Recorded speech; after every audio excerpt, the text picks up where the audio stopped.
산후조리 방법에 관한 영상의 끝판왕을 만들자는 생각으로 이 영상을 준비했어요. 지난 영상에는 제가 산후조리원에 가지 않고 집에서 산후조리를 한 이유에 대해서 말씀드렸었는데요. 이번 영상에는 산후조리를 어떻게 할 것인가에 대한 이야기를 자세히 해보려고 해요. 이 영상 다 보시면 그 누구보다 똑똑하고 완벽하게 산후조리 하실 수 있을 거예요. 출산 후에는 움직이지 말고 누워서 생활해야 한다? 찜질로 땀을 많이 내는 게 좋다? 출산 후 오랫동안 쉬지 말아야 한다. 이런 얘기들 많이 들어보셨을 텐데요. 과연 근거가 있는 수칙일까요?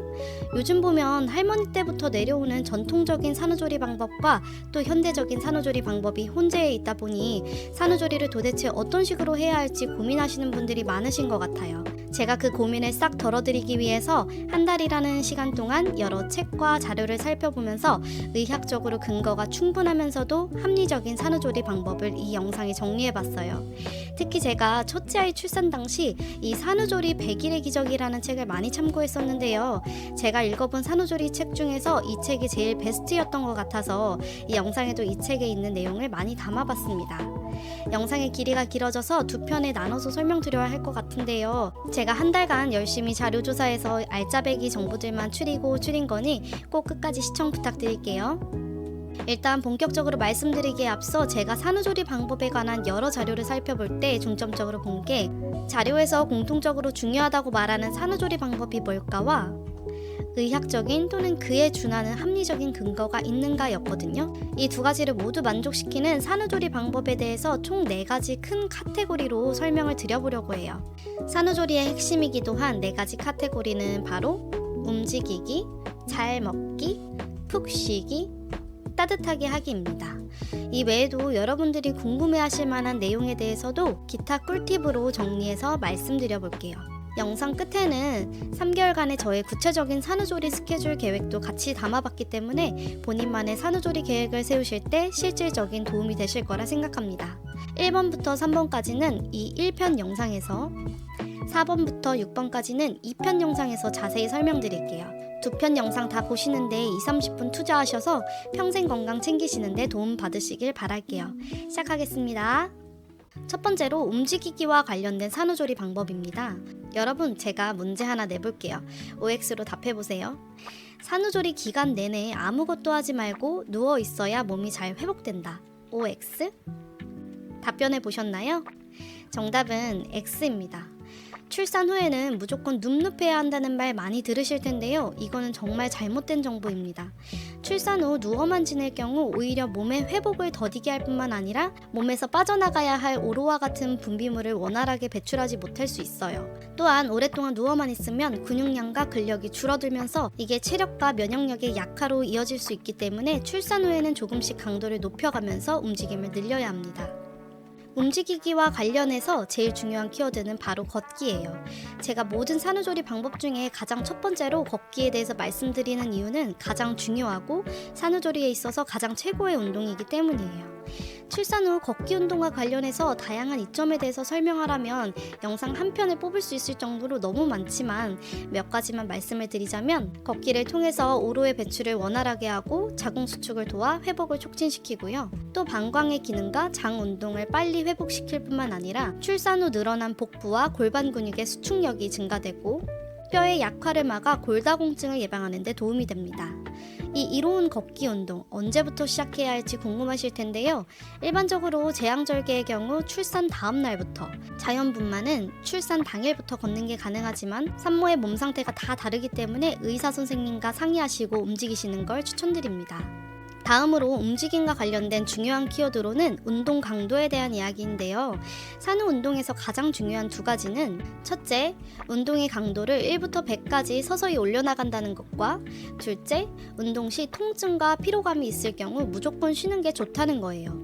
그렇다면 운동 강도를 1부터 100까지 어떻게 올려나갈 것인가 궁금하실 텐데요.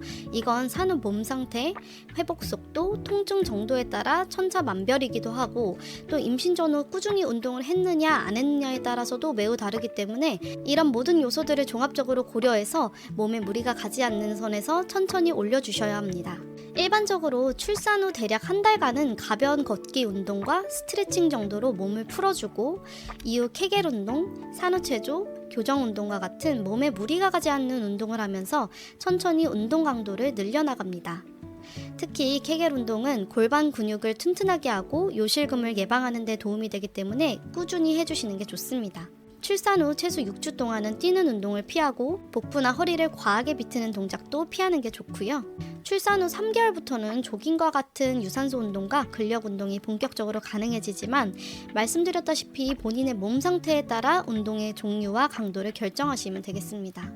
다음으로 운동과 관련된 꿀팁을 몇 가지 말씀드리려고 해요. 먼저 운동만큼이나 중요한 게 바로 자세인데요. 출산 후 전신 관절이 느슨해져 있다 보니 삐뚤어진 자세가 어깨, 허리, 무릎 등의 통증을 유발시킬 수 있기 때문에 항상 등을 펴고 바른 자세를 유지하는 게 정말 중요합니다. 특히 모유 수유 시 꼭 올바른 수유 자세에 신경 써주시고 수유 후에는 꼭 스트레칭 잊지 마세요. 또 이와 관련해서 짐볼 운동이 틀어진 골반의 균형을 맞추는 데 도움이 되고 앉는 자세에도 도움이 되기 때문에 짐볼 운동도 추천드립니다. 또 다른 꿀팁으로는 출산 전에 미리 산후운동 관련된 유튜브 영상을 저장하거나 미리 관련 채널을 구독해 두시라는 거예요. 유튜브에 산후운동이라고 검색하시면 정말 많은 영상들이 나오거든요. 여기서 마음에 드는 영상들을 저장해 두셨다가 산후조리 운동할 때 도움 받으시길 추천드립니다.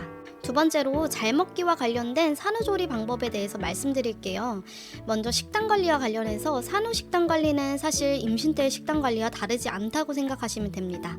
영양이 고루 잘 들어간 식사를 규칙적으로 챙겨 먹는다. 이게 핵심이거든요.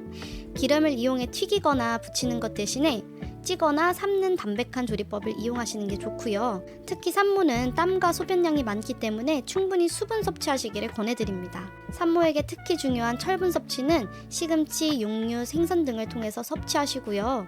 또 출산 후 소진된 칼슘은 다시마, 미역 등의 해조류와 생선류, 우유 등을 통해서 보충하시는 게 좋습니다. 또 콩, 두부, 두유 등을 통한 단백질 섭취, 그리고 채소, 과일, 나물류 등을 통한 비타민 섭취에 신경 써주시면 좋겠습니다. 참고로 위에 자극을 주는 맵거나 짠 음식은 피하고 지나치게 찬 음식도 피하셔야 되고요. 출산 후에는 산모의 잇몸도 약해져 있기 때문에 질기고 단단한 음식도 피하시는 게 좋습니다. 당연한 얘기지만 단 음식, 인스턴트 음식, 지방질이 많이 함유된 고기류는 산후 비만으로 이어질 수 있기 때문에 주의하시면 좋겠습니다.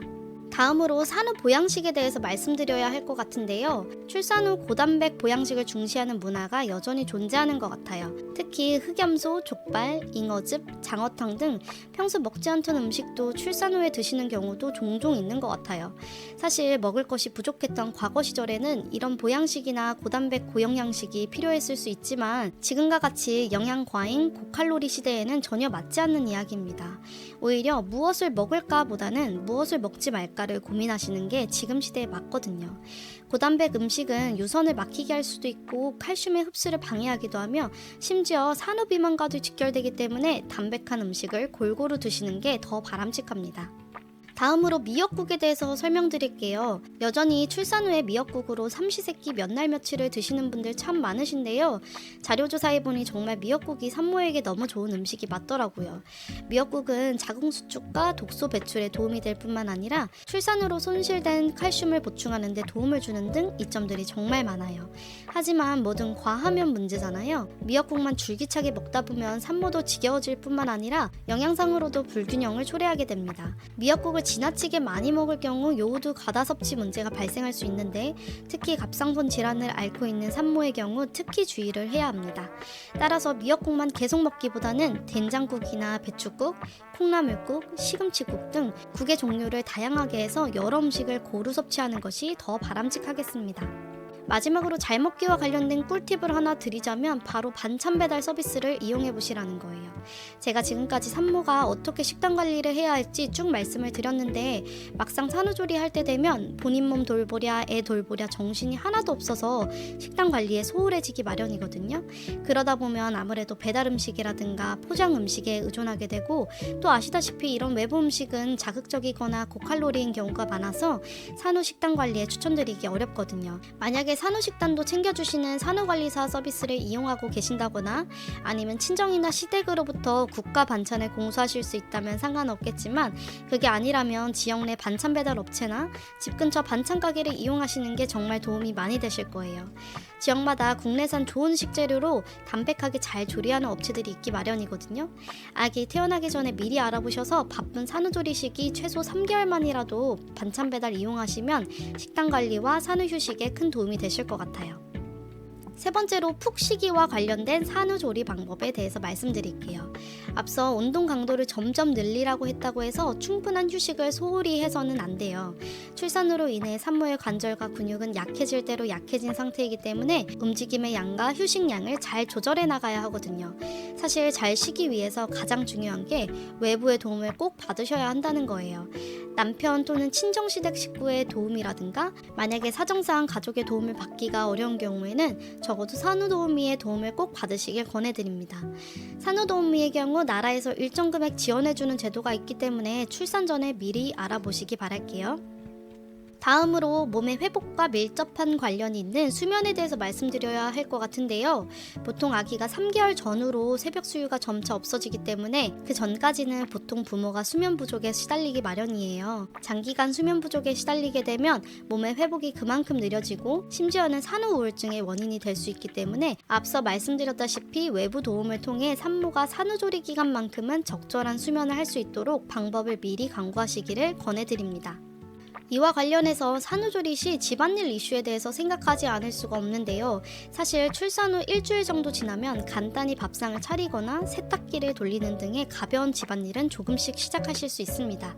회복이 순조롭다면 산후 3-4주부터는 가벼운 설거지, 청소기 돌리기 정도는 가능하지만 가령 손걸레질이라든가 손빨래, 화장실 청소와 같은 몸에 무리가 많이 가는 집안일은 산후조리 기간 동안은 최대한 피하시는 게 좋습니다. 아기가 잠을 잘 때 집안일 하시는 산모님들 참 많으신데요. 사실 아기가 잠을 잘 때는 아기와 같이 자거나 휴식을 취하시는 게 몸의 회복에 도움이 되시거든요. 힘든 집안일의 경우 최대한 가족이 도맡아 해주시되, 이 또한 도움받기 어렵다면 산후조리 기간만큼은 일주일에 한두 번이라도 청소도우미의 손을 빌리는 것도 좋은 방법인 것 같습니다. 앞서 말한 산후관리사라든가 청소도우미, 반찬 배달 등등 이런 거 다 돈 아니냐, 그럴 돈이 어디 있느냐 하시는 분들 계실 것 같은데요. 저 같은 경우는 이전 영상에서도 말씀드렸다시피 2주 산후조리원을 이용하지 않고 그 돈을 3개월에 걸쳐서 도우미 비용부터 반찬 배달 등 여러 산후조리 비용을 나눠 썼기 때문에 부담이 덜했던 것 같아요. 혹시 지난번 영상을 보지 못하신 분이 계시다면 함께 참고해보시는 것도 좋을 것 같습니다. 지금까지 1편 영상에는 산후조리 방법과 관련해서 움직이기, 잘 먹기, 푹 쉬기와 관련해서 말씀드려봤는데요. 다음 영상에는 따뜻하게 하기와 관련된 이야기, 그리고 붓기, 체중관리 등 여러 산후조리 관련 기타 꿀팁에 대해서도 소개해드리고, 또 3개월 동안 어떤 스케줄로 산후조리를 해나갈 것인지에 대한 실질적인 저의 산후조리 계획에 대해서도 말씀드릴게요. 다음 영상에서 만나요. 안녕.